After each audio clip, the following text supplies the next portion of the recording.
What's up, everybody, and welcome to the first episode of 2023 of Happy Team New Chat Year! Podcast. Happy New Year! Woo! We're back. It's Fireworks. good. A nice little hiatus we had going on.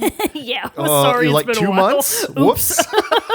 Whoopsies. I mean, but hey, it was the holiday season. We sent you all off with a great Extra Life where we raised past our goal. Yeah, Thank you once geez. again for all that. So we do have to still do our last Ice few bucket goals. challenge. Our ice buckets. We got to do that still, Yeah. and we have to do our hot chip for hitting Oh, the God, final yeah. one. So Well. be on the lookout for those videos that we'll be posting to our social media and stuff like that as we fulfill those. But hey, if this is your first time listening to Team Chat Podcast or you're coming back after the break, I'm one of your hosts, Jarrett Wilson, joined to my right by Rachel Mogan. Buongiorno. Buongiorno to you as The well. first I buongiorno of know. 2023. It feels so good to Feels be good. back into Yeah. our routine back here. in the chairs. In the chairs. We got this new lucky bamboo Yeah. plant. It's not sticking around. It's just for today. Just for today. But don't it look nice? It does look Can't nice. you feel the luck? I do. The good fortune. It's all around us today. Feels good. It's all around. Feels good, man. Great way to kick off the new year. But we are Team Chat Podcast, a video game show where you can listen to us talk about games and the ones we love, the ones we hate, and everything in between, all that great stuff. Do you remember the spiel? I do remember the spiel. I'm getting right into it because new episodes come out on Thursdays every week at 9 a.m. Central Time, and you can listen to those on podcast services around the World Wide Web, such as Apple Podcasts, Google Podcasts, Amazon, Spotify, all those places. It's really cool. You can check it out and see the full list over on our website. You can also watch a full video version of each episode over on our YouTube channels. Check that out at youtube.com/teamchatpodcast. And finally, you can find us on social media such as Facebook, Twitter, and Instagram. And you can also join our Discord server where we have a lot of great conversations about gaming and non-gaming related topics. You know, all that fun stuff, all the good conversations. Ark is Great always in there with the sick memes. Oh yeah, Ark is still delivering some great content over in the memes channel. So check all that fun stuff out. And hey, while you're there, you enjoy Team Chat and you're like, you know what, I want to help take this show to the next level, help make it be bigger and better. Well, you can head over to patreon.com/teamchatpodcast. Just like Super Saiyan Ace, Elise F, Zach S, Mariah S, Susan M, James K, Michael B, Andrew M, Michael S, and Brandon W have done, where they have supported the show for as little as $1 a month. And in return, they get cool perks like getting the episodes early before their general Thursday release, access to a private channel on our Discord server, the Rogues Gallery, and a lot of extra goodies and tidbits along the way. And for all of that, we are thankful. And if you can't do that, hey, there's a lot of free stuff, ways you can support the show too. I know she's trying to do the heart emojis. I'm going to get there soon. But you can support the show in free ways, such as telling your friends, writing us reviews, subscribing wherever you listen to or watch the show. All that gets the good word out to Team Chat Podcast out there to the masses. And for that, we are eternally grateful. And we love each and every one of our patrons, viewers, and listeners alike. Heart emojis. You were so early. I thought you were going to chop. No, I had to get through the spiel, damn it. Jeez. Anyways, yes, we love you and thank you. Yes, thank you very, very, very much. But yeah, it's great to be back behind the mics. We're kicking off the new year with one of our sacred traditions of going back. Granted, we didn't quite do it in the same format because, yes, we usually split this into two. But hey, we're here. We're going to do it in all one big episode talking about our year of 2022 in review / what we're looking forward to the most in 2023. Because I think 2022 was a very good year of games. It was a pretty stacked year. I think 2023 is going to be like a repeat. It looks to be shaping up to be that way. Interesting. We'll talk more about that when we circle back around to 2023. Yeah, I think it could be. I think it could be another good follow-up. Interesting. So we'll see. All right. But yeah, 2022.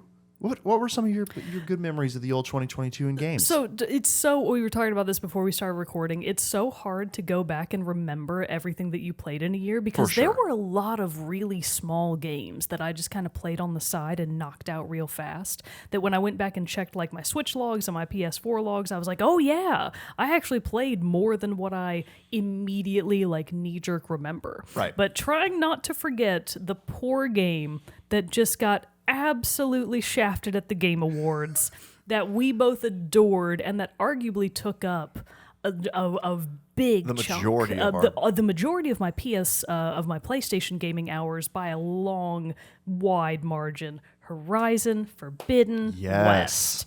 Yes. What a good game. Aloy's Adventure. Aloy Goes West. Aloy Goes West. What a great game. What a great game. I have been talking to Cody more about it, and he is also playing on Snooty Boots.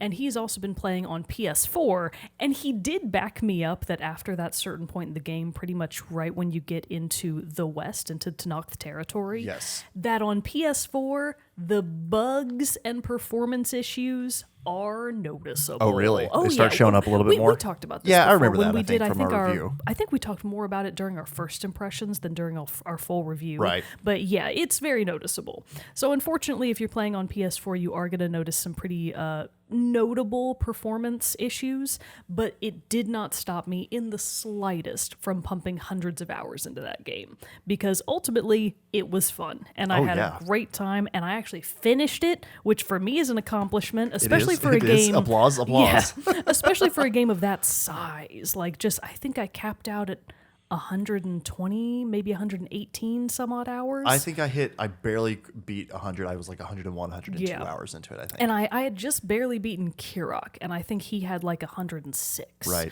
So we were all pretty much on the same wavelength of how much time it took us, and we both still have tons of side quests in that game that I have a we lot have to go not back finished. to. Yeah, so there's a lot that we can still go back to. And honestly, I obviously need a big break from it, but I probably will go back and play it again at some point. Nice. Well, we do have, and it is going ahead and jumping a little bit since we're not totally there yet, but since we are talking about it, one of the things that I am the most anticipated, looking forward to in 2023 is the Horizon Forbidden West DLC, Yes. Burning Shores. Thank you for the reminder. I almost forgot about it. So the only thing I'm concerned about with Burning Shores, we both kind of had the theory that we thought Aloy was going to cross the Pacific and go to the area where the Quillen?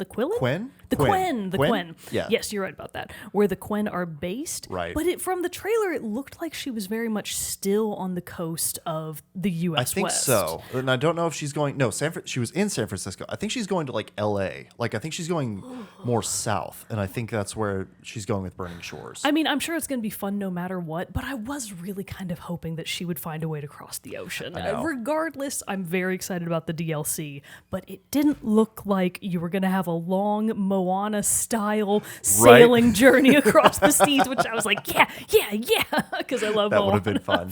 So that looks like it's not going to be the case, but it still looks incredible. The one thing about that, though, that did hamper my excitement for it, and because I was pretty bummed about this, and I'm not enough Lance Reddick. I got it. Yeah. No. Well, Lance Reddick, Always though, a is actually bummer. the one who spoiled that this was even coming out. Oh, no, he did? He tweeted on several months ago.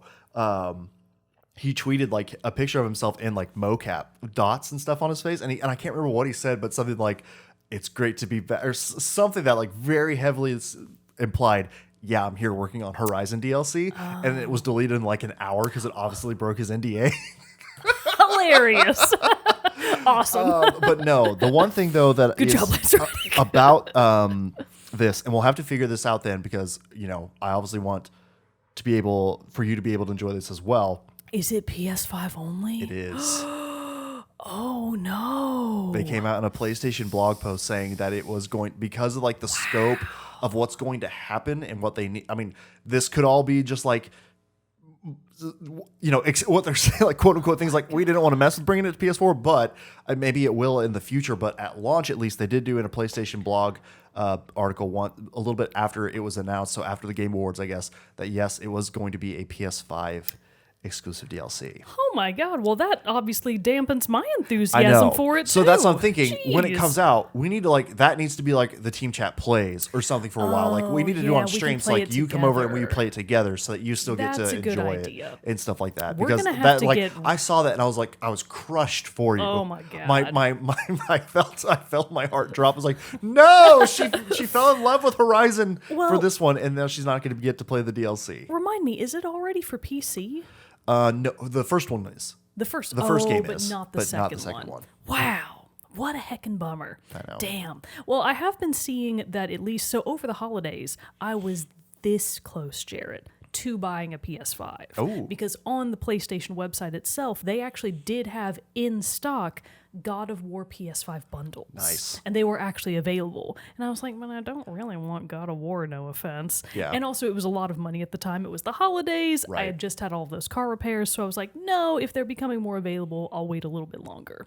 I did see, though, that they have officially said, Sony has officially come out and said, a couple days ago, that the PS5 shortages should be over. Okay, Like it should, so it should be readily available now. All right, awesome. going So in forward. that case, as soon as I get all my money back from my car being broken into and all of my debit and credit cards being so stolen sorry. just yesterday, as so soon as sorry. that gets resolved, I will attempt to buy a PS5.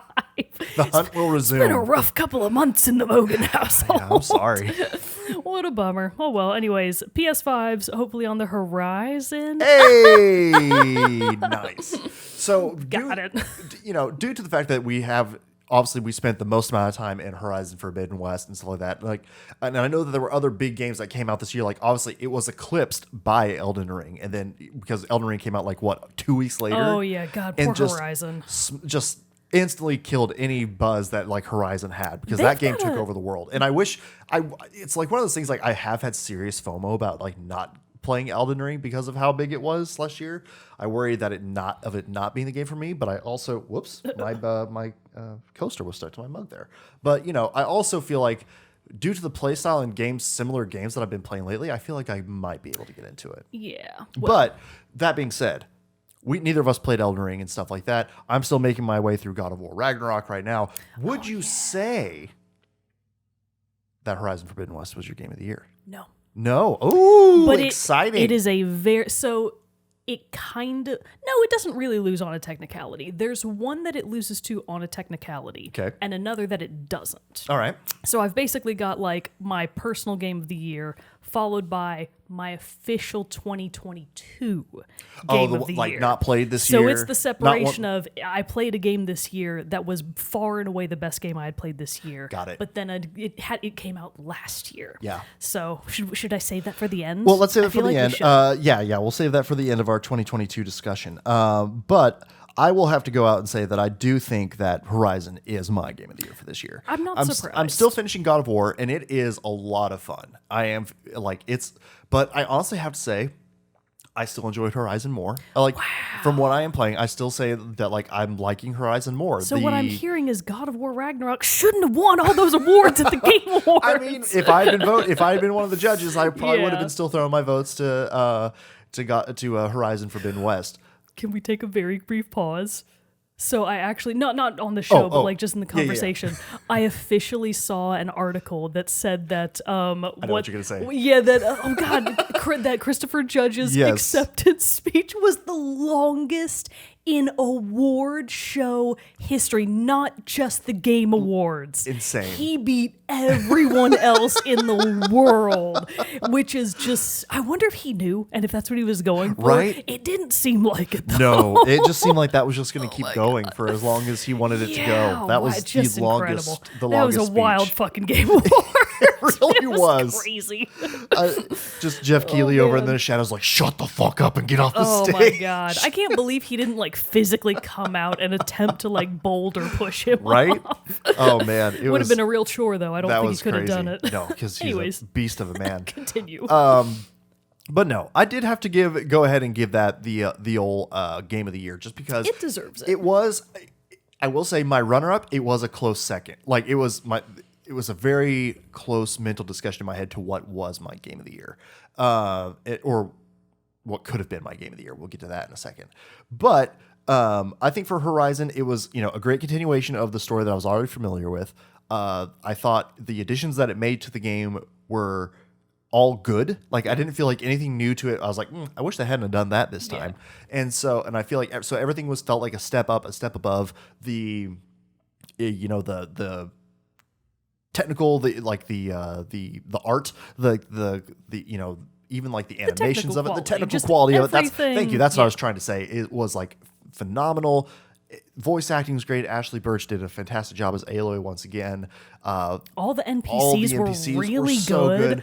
Yeah, Just all the performances everything were about stellar. it was great. And honestly, the thing about it that while I'm enjoying God of War Ragnarok and all that stuff, like I'm saying, I enjoyed the combat of Horizon so much more. Because we talked about this many times. I couldn't have given fewer fucks about the story of Horizon Forbidden West. I did not care. Yeah. I liked some of the NPCs, mostly the husbandos and the Right. waifus, because obviously I'm that kind of person. But the story itself, frankly, did not care. Yeah. It was the gameplay and So the good. combat that just kept me in there for hours. That flat butt game level concave. 10-10. Yeah, That's the flattest butt. Real flat. So that's the mark of a good game in my opinion. Yeah. If it's on the level, if it has the potential to be on the level of a Stardew Valley, that's a good game. For sure. So that's why I probably do have to go ahead and give my Very good choice. my game of the year to Horizon Forbidden West. 2 thumbs up. Well, 1.5 because I'm holding my coffee cup. But you get the I'll idea. give it the 2. There it is. But yeah, so what other games stood out to you as like being stellar? Or I mean, we can go ahead and talk about what is going to be your game of the No, year. because if you there want. were a few other games that at least I think are worth looking back on. Sure. So I want to start with the one that I just kind of want to talk about. It's definitely not one of my. It wasn't even in the like mental discussion of game of the year. I'm just going to leave that off. Good heavens. My toes are sticking to the bottom of my mug. Heavens to Betsy. Anyways, Cult of the Lamb. You know, we both really enjoyed Cult of the Lamb, even though more so than Horizon, it was pretty bogged down with bugs and glitches there at the beginning. That was my runner-up. And it stayed that way. It stayed buggy AF pretty much for the entirety of when you and I were beating the game. Yeah. I actually haven't beaten it yet, but you have. I did You finally went back beat it. and blitzed through it like a champion, so good for you. I was ready to be done because I'd been spinning my wheels against Calamar. So the thing that I kind of look back on and think like, you know, in my personal lexicon of gaming, for the time that I spent in Cult of the Lamb, I did really enjoy it. I love what they were going for. I love the theme. I liked the graphics. The soundtrack was really cool. So good. The gameplay was pretty good, but there were things about it that I definitely thought could have been better. Mainly the sim/farming sim aspects of it, which we both felt just weren't fleshed out enough Yeah. after you get to a certain point in the game.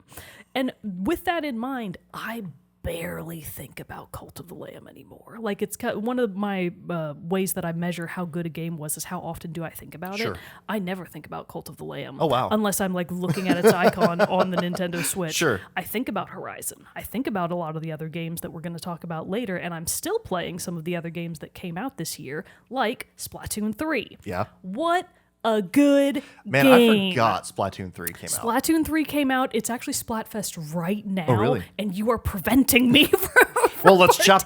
Let's get done. So the current Splatfest is it's flavors. What's your favorite flavor profile? Yeah. But it feels very Japanese because they are not the 3 flavor profiles I would have thought to pick. They pick sweet, which makes perfect sense. Sure. The other 2 are spicy and sour, which I would argue are not flavors. Yeah. Those are sensations. Yeah. I would have done sweet, salty, and like probably savory. Yeah, sweet, salty, and savory. Yeah. So what the hell, Japan? But that seems like very something that is sort of Yeah. in more the flavor profile of Japanese cuisine and sweets especially. So I kind of get it, but I was like, lame. I don't like this. Obviously, I'm team sweet. I almost went team spicy just for the lulz, I guess. Sure. But team sweet's color is like a purplish pink, which means that your limited time ink is purple pink. Oh. Who can pass that Yeah, up? that's pretty You good. gotta That's go pretty with good. the purple pink ink. Come on. So Splatfest are back. They're better than ever. My TLDR on Splatoon 3 is, even if you did not play either of the other 2 games, there has never been a better time to start Splatoon. Yeah. You do not have to have played any of the other games to understand. It has a really good single-player mode, which acts as both a single-player campaign mode just to keep you entertained, and also a very good training mode for all of the game's many, many, many weapons. Nice. Because one of the draws of Splatoon 3 is, it is basically paintball-based turf war style. So you on a team of 4 are fighting against another team of 4 for area control. And you do that by using your weapons, which spray ink instead of traditional bullets. Now, obviously, they function very much like bullets and weapons because you can ink the other team to death. Right. You get all these special abilities that can very much turn the tide of the battle, and they are fast, frantic matches. Matches are only 5 minutes long, Oh. so you can pick up Splatoon and just play a couple quick games and be done for the day and have a blast. Very nice. Or, like on a Splatfest, you can sit there and play for hours and hours and hours and grind up your Splatfest rank to champion or ruler. So it's a very good game. It is also, most importantly, I think, a big improvement on Splatoon 2. So Splatoon 2 just never really like stuck with me. Yeah, I even played that one, and and while I'm not saying like I was a huge fan, I hadn't played Splatoon 1, but like I picked up Splatoon 2 and was like, oh, this is fun for like a month, and then it was like something just wasn't right about it. Yeah. And I could never really put my finger on what wasn't clicking in comparison to Splatoon 1, which I played hundreds of hours in. So Splatoon 2, I fell off pretty darn fast. I think Splat 3 I will keep playing pretty consistently. It got the whole community jazzed back up again. Everybody's back in for the fun of it. All the weapon additions are new and fun. They did a lot to the gameplay that just makes it feel a lot fresher. Yeah. So it's a very, very good game, except for Nintendo Online's terrible servers.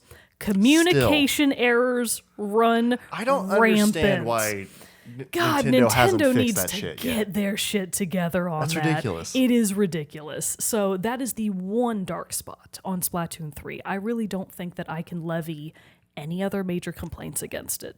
It looks beautiful. It plays great. Both online and single player modes are very fun and good. There's really no reason to not play it. Mm-hmm. You can play it. There are even a couple of modes that you can play, I think, split screen. Like you can go into a special arena and just do like 1v1 split screen with That's a friend. cool. Co-op, I think. That'd be fun. I think. I haven't tried it yet, but Splat 2 had it, so I can't imagine why Splat 3 wouldn't have it. Nintendo makes questionable choices, though, so... Yeah, who knows? Yeah, who knows? Anyways, so Splatoon 3 is a very, very good game. It was a consideration for my game of the year. But it's still not the game of the year. Still not. Interesting. Yeah, I would even say that Horizon was above Splatoon 3, which really, not even by that close of a margin. Yeah. Horizon was a very, very good game. So, interesting. Okay, so I'm trying to think of what would be your game of the year then. So I don't know if you heard about Cult of the Lamb was my runner-up for potential game of the year. Because even though, yes, we ran into those issues with it, I ran into like a couple bugs, but never anything that felt like game breaking or like stopping like a quick restart or something. Except for when you could only get 6 villagers, cultists into the yeah, but I was still that? wow, that was an early one. That's right. But that was such an early one that didn't really affect too much. My big complaint with Cult of the Lamb was yes that the what you said, the farm sim stuff did not match up pacing wise with the rest of the game. Yeah. But that was the combination, I think, for a dungeon run type game that I need. I went back to Cult of the Lamb, or went back to Hades after playing Cult of the Lamb, thinking like, hey, okay, I finished this up. I'm fresh off a dungeon run. It's been a bit since I've played Hades. I can definitely Let's go do again. it. I started getting creamed in the first world again. And I was like, God damn it. So I just think like, I think the constant thing of Hades, of that just being the same cycle. Where there's no break. There's no break. Yeah. I think that's what was kind of like, that has worn me down with Hades. And I'm kind of thinking like, I think I just might have to call it. I know like I was getting close before, but now I've like, feel like I've set back a bit. And I just don't feel like going back to it. And you know what? There's nothing wrong with that. There's nothing wrong with that. There's like Hades 2 is going to come out now. I'll try again. So fingers crossed with Hades 2, which it's not supposed to come out this year, is it? Definitely I don't not. think so, because it was maybe, but it was just announced at Game Awards. So yeah, in case you did miss it, they did announce Hades 2 at the Game Awards. Yeah. It appears to star one of Hades' other canonical children, Melino? Yes. Melino? I don't know how you pronounce it in the Greek or Roman, Yeah. but she looks incredible.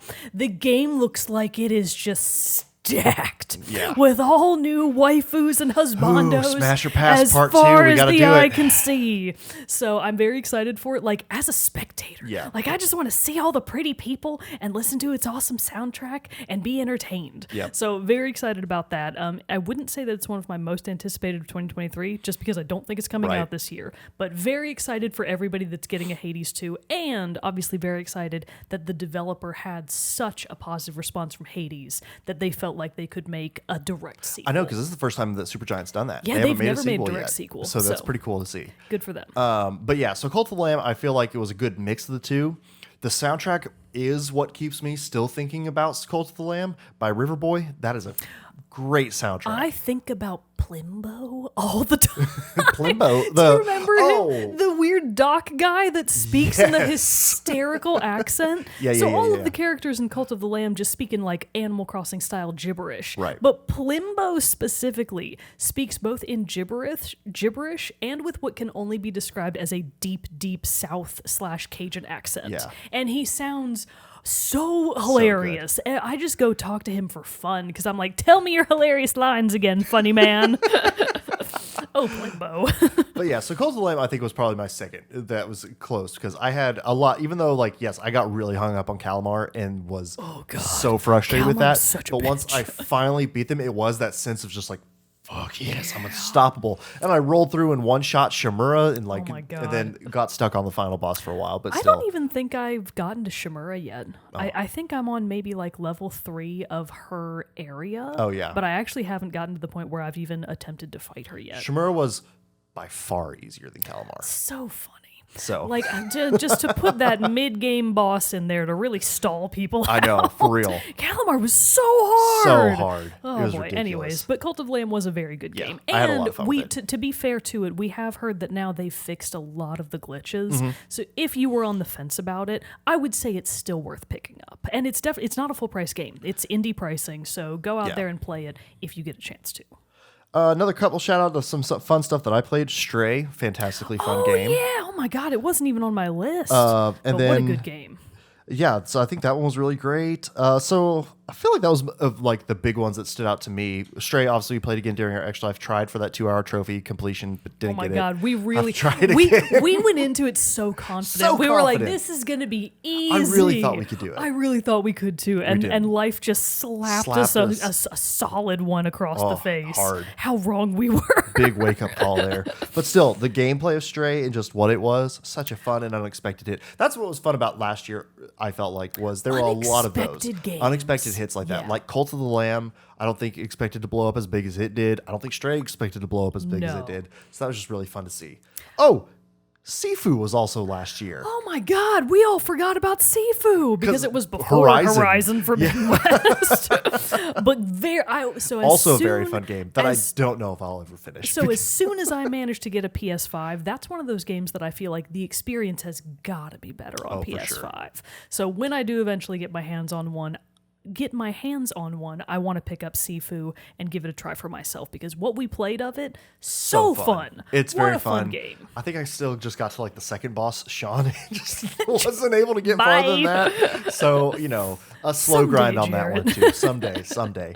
Well, before we get into the 2023 most anticipated stuff, then what is your game of the year for 2022? First, I'll say the official released in 2022 one, and then we'll talk about my personal game Okay. of the year. So 2022 game of the year, if you've been on if you've been on the Discord, you probably already know. If you've been on Twitter, I'm always talking about it.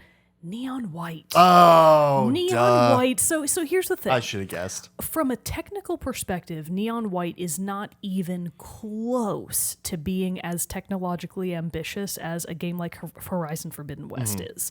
But it does the thing that I strongly prize in video games more than everything else, which is, did it deliver me a new experience that I could not get from another game? And I think true. Neon White did that in spades Hey. because it's a card-based game. Hilarious. I love it. So here's my soapbox. I'm gonna get on the old soapbox once again. So the caveat: Neon White, it is anime as shit. So if you're not into anime stuff, the cutscenes and the dialogue scenes will probably not appeal to you. Yeah. However, all of them are skippable on the first run. So you don't have to read any of that shit if you don't want to. Nice. But to its credit, all of the dialogue is, or most of the dialogue is voice acted, and the voice actor that plays Neon White himself, which is the title character, is the guy that plays Spike Spiegel from Cowboy that's cool. Bebop, and his voice is awesome. I want to say Steve Cook. I think that's his name. Steve, we looked at this. Steve Bloom. Is it Steve? I think it's Steve. No, Steve Bloom? Maybe it is. Wait, So okay, you're I'll look it probably, up. All right, yeah, you look it up. But so all of the voice acting is really incredible. The characters. Steve Bloom. Damn it. Sorry, Steve Bloom. My bad. You're amazing. Don't dox me.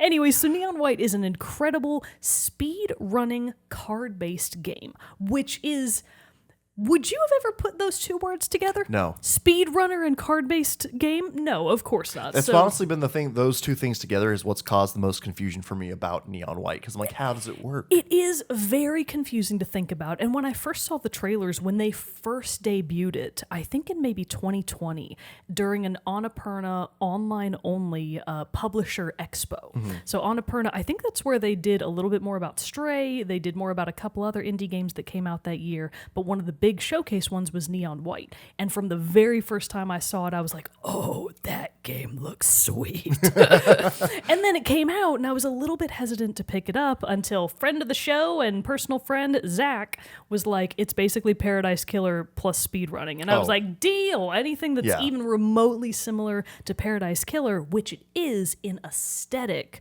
Oh, and it looks so good. It does look good. So it's a wild-looking game. It's only similar to Paradise Killer in terms of its environments have that very almost ethereal, dreamlike quality where everything feels like it's not entirely real, combined with architecture that is very brutalism blocky. So it's very much a low poly experience to an extent, right? Mixed with the wild gameplay combination of you are trying to complete levels as fast as possible by speedrunning them, and you do that by movement and weapons that you get by collecting cards that are located around the levels. So the cards themselves, you can only hold 2 at a time, plus your default like basic bitch card, which is your katana. Sure. So if you've run out of all the other cards, you've got a little bit of katana, but even that can run out, and then you've just got a punch, and if you run out of punch, you die. So once you're out of stuff, you're out of stuff. But the idea is that you never get to katana. Hopefully you always have at least 2 movement/weapon cards in your arsenal at all times.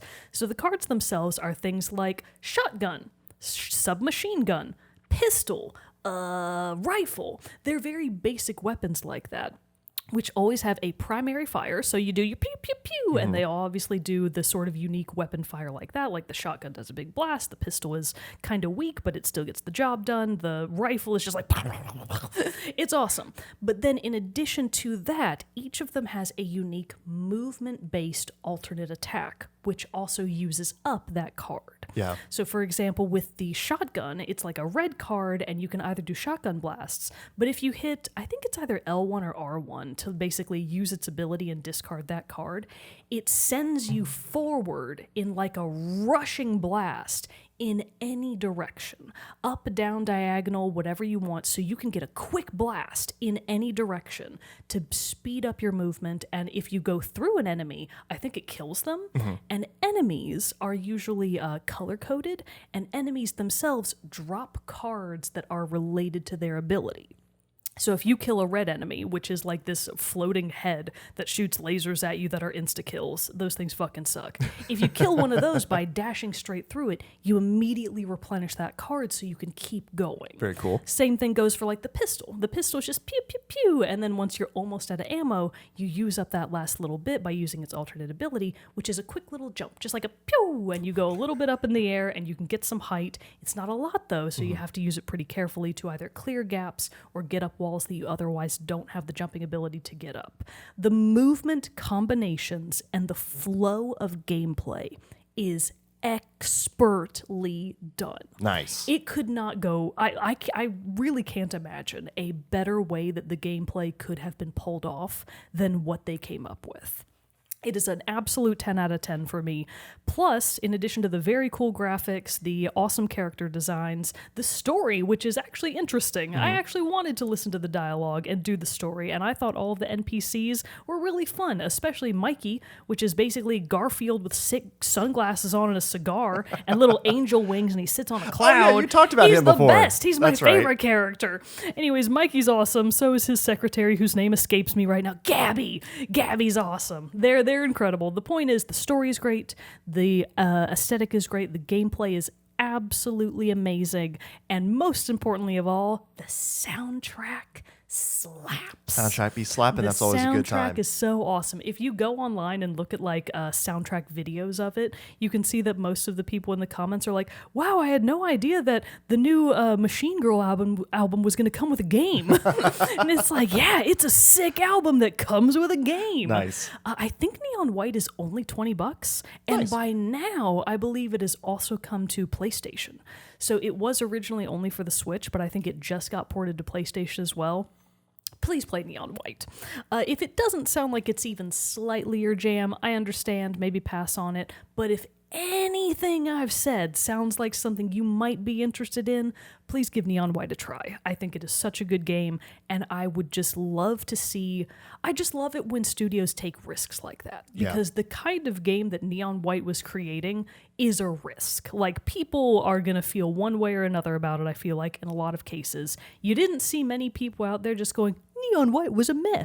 It was mostly people going, this game fucking rules, or people going, I didn't much enjoy it, which is understandable. Speedrunning card-based games aren't for everybody. Anime games aren't for everybody. It's a little bit much at times, but I think it is an absolutely incredible game. Just a really fun way to do a new style of gameplay that I never would have thought of in a million years, and that's why it's my game of the year. Nice. Yeah. Very, very cool. 2022 edition. Right. Technical game of the year, which I feel like we've already talked a lot about. Wait, Neon White didn't come out last year? No. Oh. It came out this year. It came out over the summer. Oh. Yeah. Wait. Oh, okay. Sorry, I was confused. Sorry. Of which game of the year we were talking about? I thought that was your game of the year that you played that didn't come out last year. No. Okay, that was my formal 2022 Got game it. of the year. Technical one. Personal on a personal note, my actual game of the year, it's gotta be Death's Door.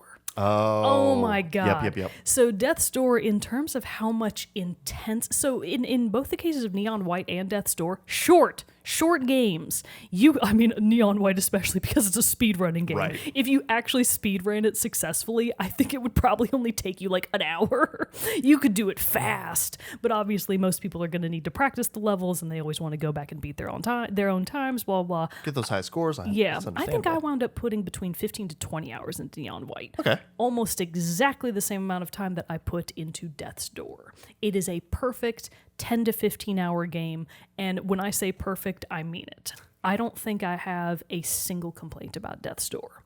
So if anybody missed the boat on Death's Door back when it came out in 2021, even more so than Neon White, I am begging you to go play Death's Door. So a lot of people said when it came out, there were a lot of articles kind of likening Death's Door to like, oh, it's the new, Soulsborne roguelike Dark Souls game. False. Mm-hmm. None of that is true. If you were turned off of playing Death's Door because you thought that it was a Souls-like, that is not the case. It very much gives off vibes more akin to old school adventure like Zelda games. Mm-hmm. So it's a little bit of that top-down isometric view, similar to like what we have in Bastion, for example. Sure. I forget where the art is. Behind there it you, is. right He's behind me. It's that top-down isometric view, and you play as an adorable little crow. So you're a little crow. You are officially a reaper. You work for the Bureau of Reaping. I forget what it's actually called. Reapening. Yeah, the Reapening. We'll just call it the Reapening. You work for like this hilariously bureaucratic office of crows that are all in service to the Lord of Doors, who is basically the god of death. So the doors basically function as portals through which mortal souls pass into the next realm. So that's what the Reapers do. They use these sort of spectral doors to go from one place to another, reaping souls exactly like they're supposed to. It's not like they're the bad guys, they're just doing their jobs. So the problem, though, is that something has sort of gone awry with the doors. Uh-oh. Something's not quite right. It's not good. And on like your first day as a Reaper, you get assigned a big task, a giant soul, and you're like, oh shit, okay, whatever. So you go out and you reap your giant soul, success, but then immediately get cracked one over the head by a mysterious other crow that steals your giant soul and makes off with it, which puts you in a pickle because with no soul to turn into the Bureau, they're not going to give you another assignment. You have to go get that soul and come back with it before they will let you continue. And until that time, you remain mortal, which is bad because most of the time, Reapers are immortal.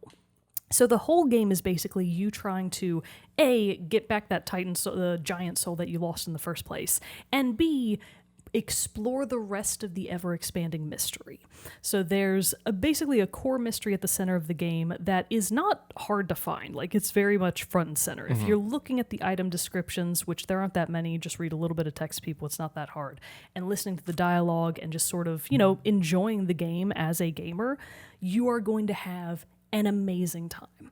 Again, the gameplay is pretty basic. It's definitely not taking as many risks or as many new pages out of the book as Neon White is. It's very much, you've got your little hack and slash, you get a couple of new weapons along the way, you've got some pretty basic projectile and magic weapons, like you've got a little bow and arrow, you get a bomb at some point, you get a grappling hook, standard stuff. Right. But it is the way that it is all put together and the way that it's presented and packaged that is executed just perfectly. It is, and even more so than Neon White, even more so, the soundtrack to Death's Door is phenomenal. Yeah. I play that soundtrack all the time. Mansion, what's it called? The Urn Mansion, Estate of the Urn Queen, Ceramic Manor. There we go. I don't know. I knew I could get there eventually if I just kept listing stuff. The soundtrack to Ceramic Manor. Oh my god. Good. The soundtrack to the Watchtowers. I need to go listen to it. I haven't listened to any Death Store. Bro. Okay, that'll give me some good stuff to listen to this week during work. The title theme, the save screen, they are all incredible. There is not a bad track on that game to be found. Nice. It is all incredible. The humor is really funny. It was a funnier game than I thought it would be. It's the kind of game that, like, I just cannot think of a single thing about it that I did not love. Nice. Which makes it a clear, far and away, obvious game of the year for me. Horizon had a lot of flaws. It was still a good game in spite of those flaws, but it definitely had them. Sure. Death's Door has no flaws. it is a perfect game. From when you hit start to when you Perfect get experience to the from finish. start to end. It's not as difficult as people said it was. So another thing that I heard a lot of people saying is that it's really hard. No, it fucking is not. It's not that bad. Like, it's a little difficult if you pick the meme weapon, which is the umbrella. So don't pick the umbrella if you want to actually win.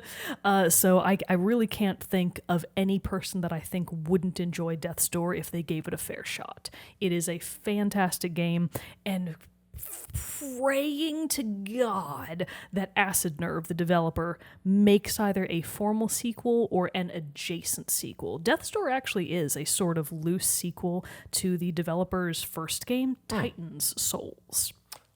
It's loosely related to that first game. I feel like I know what that one is. I think we kind of talked about it during my full review because it kind of comes in at the very end, but it's not really important. Yeah. So you don't have to have played Titan Souls to understand Death's Door at all. Okay. It is its own perfect standalone experience, and I just hope that developer makes anything even remotely as good, because it will be leaps and bounds above some of the other swill that comes out these days. So Death's Door is my official game of the year, personally, even though it did not come out in 2022. Very cool. Well, yeah, so a lot of good stuff in 2022. So that does give us a lot of good stuff then, meaning because it looks like a lot of good stuff is going to be coming out in 2023. So before we wrap up for this episode, let's talk about some of our stuff that we are most anticipated, looking forward to coming up this year. Breath of the Wild, Tears of the Kingdom. I was going to say, I knew that's what it had to be. I think I'm actually going to take that day off work. Really? I think I'm going to take maybe that day. And does it come out right before a weekend? Have they said the release date? Yeah, it's like June, right? No, it's May. Oh, is it? It's like May 12th or May Hold on, 14th. I'll Yeah, give it a you quick look up the little official Google. release date, because the second that Direct happened, that's when it was announced, I got on Slack with my boss and I was like, hey, so there's a new Breath of the Wild game coming out. And he made the joke of, oh, so we're going to need that day off, right? And I was like, yes. Yes, you understand. Let's see.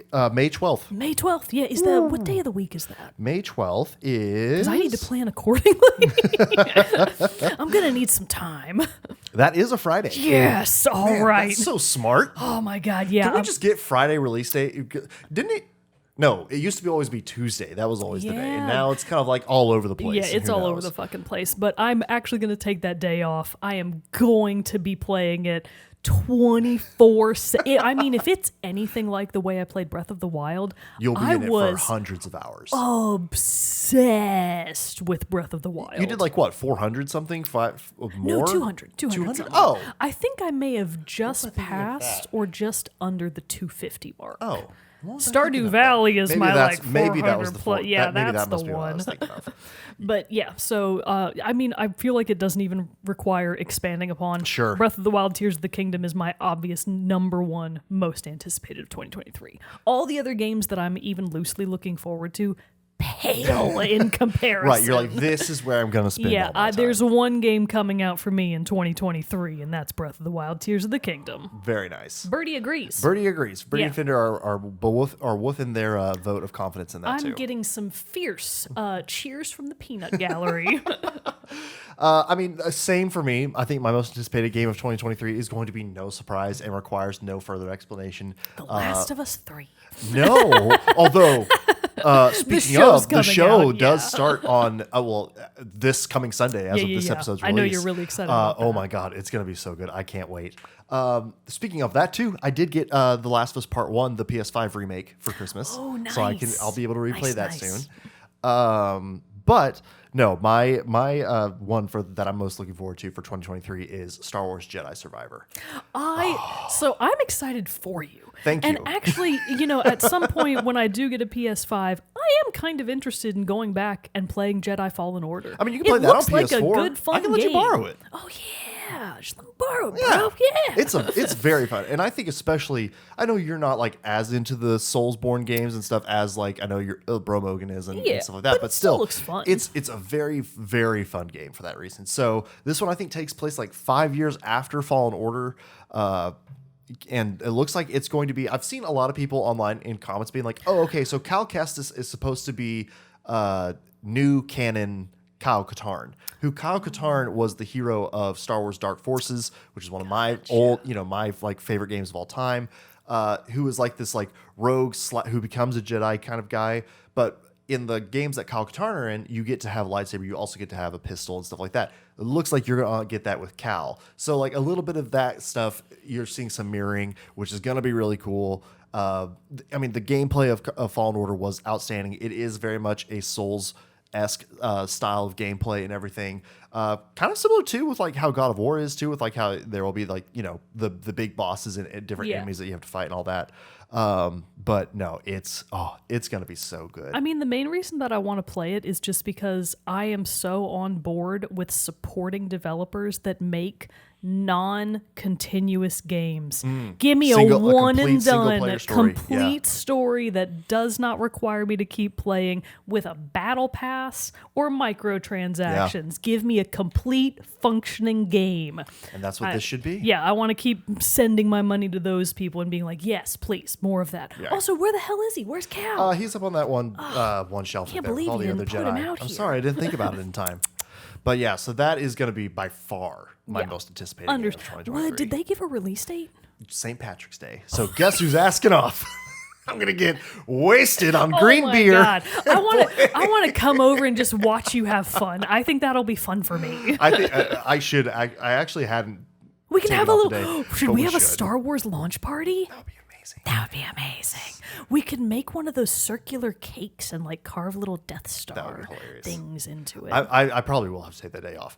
Funnily enough, my new job that I got last year, they have a thing where you can set one day a year to be a culture day that you get to take off. I've got those like floating holidays. Yeah, so you can just pick one a year to be your day. I'm pretty sure I'm gonna just like set it in stone that May the 4th is always gonna be my culture day. Nice. Just always Yeah. get Star Wars Day off because that's. I mean, if you could see the rest of this office, That is clearly your culture. my culture. Yeah, this is your culture.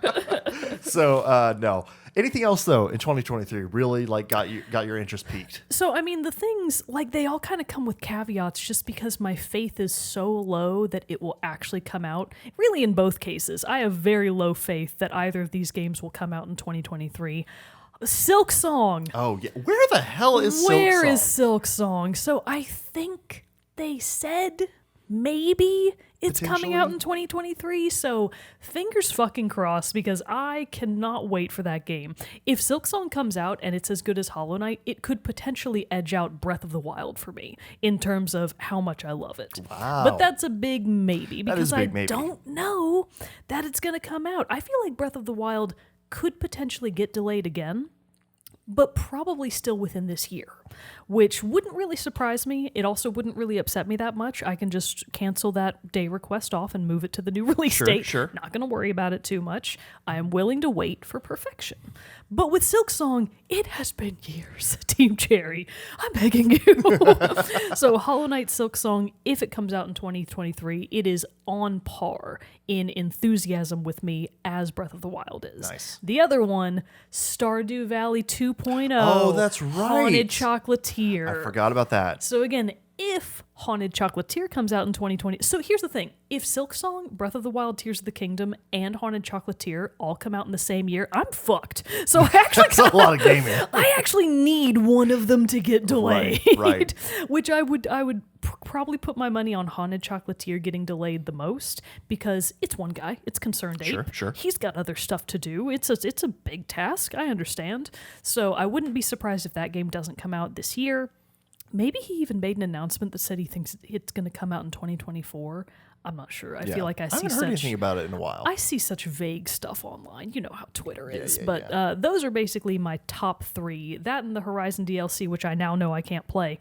But we will figure that out. We will do a stream Yeah. thing, or you come over when I play Yeah, something, we'll so figure you it out. get to But get to those are enjoy the that. things I'm most excited for, except for, the mystery of what unexpected games are going to just come out of left field and blindside us with their beauty. Yeah, I feel like there are going to be a couple indies or something like that just come up being like, there's a Nintendo Direct, and there's this is going to come out in fall, blow everybody's and be like, socks off. wait, what is this? Yeah, no, I'm hoping for a few of those things as well. The other games that I'm excited for, other than Jedi Survivor, the Atomic Heart. That's the one that is I'm blanking on the developer now, but it looks kind of BioShock-esque. But yeah. wild. Yeah. It's I think set in Soviet era Russia, but with crazy, it just looks like crazy mechanical enemies and stuff like that. It looks like a wild time. What's it called? Atomic Heart? Atomic. Like atomic bomb. Cart. Okay. Heart. God, I misheard everything that you said there. It looks very cool. It does look pretty cool. It was supposed to be a 2022, and then I think it just kept getting pushed back. But Atomic Heart looks wild. Oh my God. And if it's actually coming out on time, it says it's coming out on February 21st. Ooh, so that's going to be close. And if it's anything like BioShock, it's the same developer, right? No, it's Mundfish. Oh my God. Oh, Mick Gordon's doing the music, though. Wow. Good So for that'll him. be fun. But Mundfish. But yeah, so it'll be PS5 and Xbox and PC and stuff like that. But it's first-person shooter. It looks like you have some abilities of some kind, a la BioShock, and that you get to use. But it just kind of looks like it's just going to be a wild time. So it looks very fun. Takes place in an alternate version of 1955 Soviet Union. Okay, so I was right. It's something. There was the Russia connection. I knew it was there. Classic premise here. Advances in robotics in the 1930s enabled the USSR to defeat Nazi Germany in 1941. So it's like a reverse Wolfenstein. Yeah, everybody loves that. Hilarious. Very cool. So that one looks a lot of fun. I'm also the Dead Space remake looks very cool, especially since Callisto Protocol I had on my Christmas list, It sure and I did didn't get it, and I was kind of relieved. So I'm I not sure want to that- try it eventually, but when it goes on sale. Yeah. But Dead Space remake looks like the original Dead Space. Did you ever play that? No. Terrifying. I'm a coward. Absolutely terrifying. So I can only imagine what the remake will look like. But I don't know if that's a day one buy, the same kind of thing. I'm excited for it, but not. Gotta kind of feel it out, but right? Yeah, I want to feel it out. I don't know if I want to replay a game immediately again. Although here I sit and I just got the Last of Us game again. Speaking of horror games, for the first time, I finally attempted to play not Silent Hill, I say it every time, one of the Resident Evil remakes. Oh, cool. So Bro Mogan brought Resident Evil 2 remake over the holidays, and I actually finally got to play a little bit of it. I've actually never played a Resident Evil game on my own. Really? So it was weird, because I've seen Bro Mogan play Resident Evil 4 so many times that I can like quote that game at this point.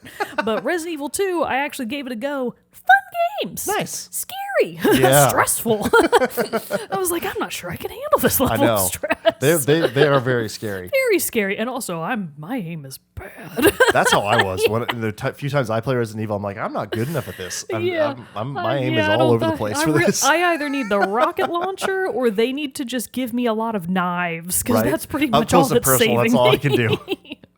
But also it's still a TBA on the announcement, but one that I am excited about if it does actually wind up coming out this year, due to how one of my resolutions for this year is to just kind of like try new things, step out of the comfort zone. Maybe not let Civilization 6 be my most played Switch game for the year, for the 4th year in a row. But we'll see. Man, that should be you and Bro Mogan's I know, we'll slay the 2023 spire. resolution. Jesus Christ. But so I am excited to try out something new in gaming. In that, if it does come out this year, I'm very excited for Tekken 8. Because I want to get that, and I want to get into it with you, Bro Mogan, Cody. Oh my like God, all it of would us. be so fun. Like, I want to get into a fighting game. I think that's a really fun resolution. So I think if Tekken 8 does come out this year, it is one that I am most excited about. So I've played a lot of fighting games in my day, and I obviously love them very, very much. Tekken especially. It's my number one fighting game other than Soul Calibur 2, which is the best game of all time. Let's not fight about it. Sure. Literally. But I've never really bothered to try to like actually apply myself to air quotes, getting good. Yeah. I've never really attempted to like learn the combos, learn the system very well. I'm very much a button masher. But I Same. feel like Tekken 8 might be the chance. And that's how I'm we thinking can practice too. together. Like I played the For Honor. That was like the one game that I spent the most fighting game that I've spent the most time trying to get into. I love that game because of like the setting. Yeah. But it's also a different style fighter than what Tekken would be. So same thing. It's like I know I have a group of friends who like I can get into it with now. Practice with. Exactly. Everybody's gonna have fun. We can like do little. I don't have to get just destroyed by people online every single time. I can get destroyed by my friends in real life. And so I don't know. I just am looking forward to getting to like really dig into one. So I'm really hoping that it does come out this year because I want to get into it. Rock solid choice. Also a game that I will desperately need a PS5 for. Yeah. Because the load times for Tekken 7 on PS4 Rough. unbearable. Oof. They are lengthy. So yes, Tekken 8, I am Jun Kazama. They're bringing her back. They're finally bringing June back. God, I'm so excited about that. Nice. So I got to do research to figure out which fighters I want to try and all that stuff. So, Really, yeah. just try all except. Don't try Bob. Bob Don't try sucks. Bob? No, Okay. he sucks. But that's what I mean. I know I have to go through the roster, but yeah, like I'm excited about it. Yeah. It's gonna be a good time. Very happy. And also, I kind of made this mistake with Tekken 7 and wished I hadn't.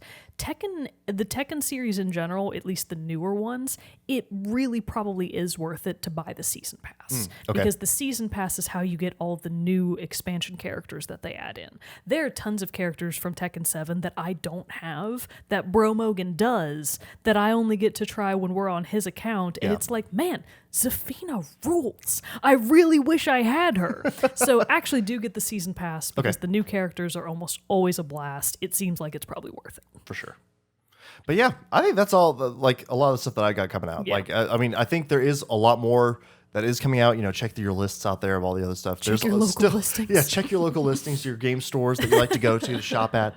But there's a lot of good stuff I think coming out for 2023. But yeah, already knowing that Atomic Heart and Jedi Survivor are coming out so early, that's good. That gives me time to finish Ragnarok. Yeah. Although I'm like 30-ish hours into that, so I don't think I have a ton more there. I think some of the other people that we talked to in the Discord said that they were able to finish the main story in about 50 to 60 hours. Oh shit, maybe I got longer than I thought. Oh. I've been derping around though, doing a lot of the side quests along the way too. As we do. As I tend to do, yes. So I don't know how much, but that's good. I got plenty of time to finish that up, and stuff like that too. Also want to try out a couple more PC games. I've got that I'll talk about later. I've been playing a new one on the PC that I'll talk about later. Save for another episode. Humankind though, it's very fun. And then I've also got another one that's another isometric like RPG. Is it Weird West? Evil West is the one that's about to come out. Weird West is the one that did come out. Devolver again. Oh, But of course. I'm going to try out some of that stuff Cool. too. So And then I have to try out the game that you got me for my birthday.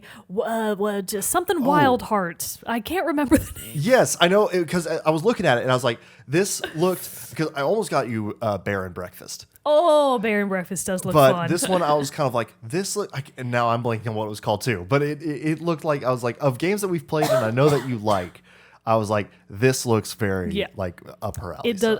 For the life of me, can't remember the official name of it. completely blanking on It's it. like something like Changing the Wild Hearts. Something in the woods, or something, and it's not the Wild Hearts Can't Be Broken. It's not Sayonara Wild Hearts. It's something else. It's something else, but I remember thinking that looks like it's right up my alley. And Yeah. unlike Bear and Breakfast, I think this is a one and done kind of game. Whereas Bear and Breakfast is one of those sort of like Cozy Grove style, maybe ongoing Sims. Kinda keeps I going won't say I on know and for on and sure on. because I haven't played it. Sure. But anyways, it looks very, very fun, and I'm excited to play it. So yay!